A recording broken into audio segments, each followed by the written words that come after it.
Budget தொடர்பாக பிரதமர் நரேந்திர மோடி பேசி வருகிறார். நேரலையில் பார்க்கலாம். टेक टूल मैन्युफैक्चरिंग को बढ़ावा, चैंपियन एमएसएमईज तैयार करना, ये फ्यूचरिस्टिक है, देश की वर्तमान और भविष्य की आवश्यकताओं का ध्यान रखती है. एमएसएमईज को, हमारे लघु और कुटीर उद्योगों को जो समर्थन इस बजट में मिला है, वह उन्हें लोकल से ग्लोबल बनने की नई ताकत देगा. साथियों, बजट में इंफ्रास्ट्रक्चर को मजबूत करने के लिए कई बड़े कदम उठाए गए हैं. डेडिकेटेड फ्रेट कॉरिडोर, देश भर में वाटरवेज का विस्तार, high speed rail corridor, tier 2 और टियर 3 शहरों के विकास पर विशेष ध्यान और शहरों को मजबूत आर्थिक आधार देने के लिए म्युनिसिपल बॉन्ड्स को बढ़ावा. ये सारे कदम विकसित भारत की यात्रा की गति को और तेज करेंगे. साथियों, किसी भी देश की सबसे बड़ी पूंजी उसके नागरिक होते हैं.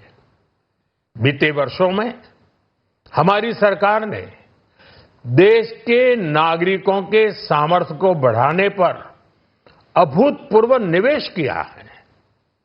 हमारा प्रयास स्किल, स्केल और सस्टेनेबिलिटी को निरंतर बल देने का रहा है.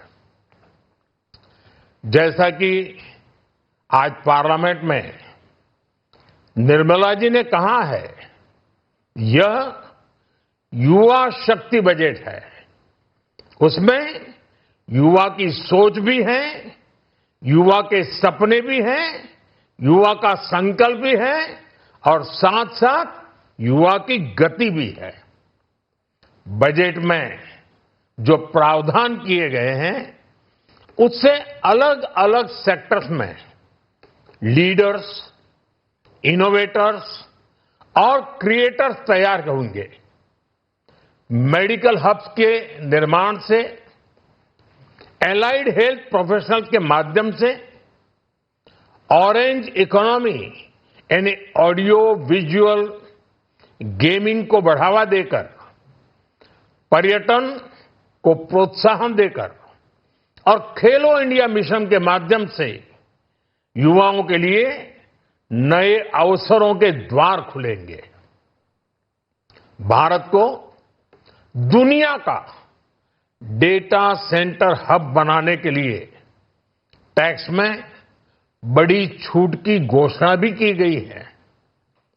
मैं भारत के युवाओं को विशेष तौर पर इस बजट की बहुत बहुत बधाई देता हूं, क्योंकि इससे एम्प्लॉयमेंट जनरेशन को बड़ा बूस्ट मिलेगा.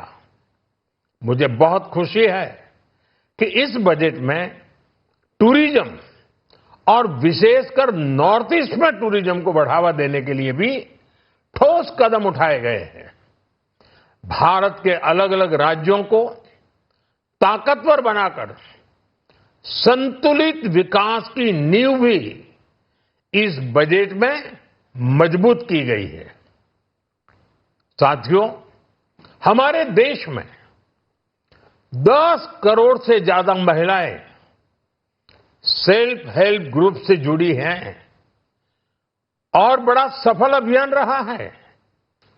महिलाओं द्वारा निर्मित, महिलाओं द्वारा संचालित सेल्फ हेल्प ग्रुप्स का आधुनिक इकोसिस्टम बने, बजट में इसे प्राथमिकता दी गई है. कोशिश यही है कि हर घर लक्ष्मी जी पधारे. हर जिले में छात्राओं के लिए नए हॉस्टल बनाने का अभियान भी शिक्षा को सुलभ बनाएगा. साथियों, भारत की कृषि, डेयरी सेक्टर, फिशरीज, इन्हें हमारी सरकार ने हमेशा सर्वोच्च प्राथमिकता दी है।